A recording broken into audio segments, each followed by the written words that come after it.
আমি পান সিগারেট ব্যস্ত ছিলাম। পোস্তকলা ব্রিজের নিচে মেয়েটার সাথে দেখা হয়েছে। পর আমি কইছি যে তুমি কোথায় থাকো, বলে যে আমি থাকি মিষ্টির দোকান।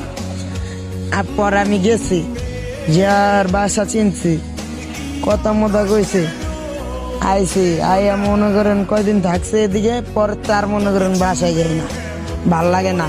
পরতে দেখি ওর লগে ডেলি শাড়ি গাছ দেওয়া হইতো, এরপরে ডেলি দেওয়া হইতো মজা কথা। আচ্ছা আচ্ছা, মেয়েটার নাম কি ছিল? মাইনুর, সে আমার লগে অনেক দিনই আসছিল, মানে অনেক দিনই তার লগে দেওয়া হইতো। তারপরের থেকে আর দেওয়া হয় না। তারপরে দেখি একটা ছেলের সঙ্গে তারপর ঘুরতো। আচ্ছা, মাহিনুর চলে গেল, এই চলে যাওয়ার পর থেকেই কি আপনি রাস্তার জীবন বেছে নিলেন? জি, বেছে নিয়েছে। যে দেখি তার স্মৃতি সবসময় মনে পড়ে, ভাল লাগে না, তাই এদিকেই থাকি। বাস আর ভাল লাগে না, মা বাবাও কষ্ট দেয়, এদিক দাও কষ্ট লেগে নেই থাই।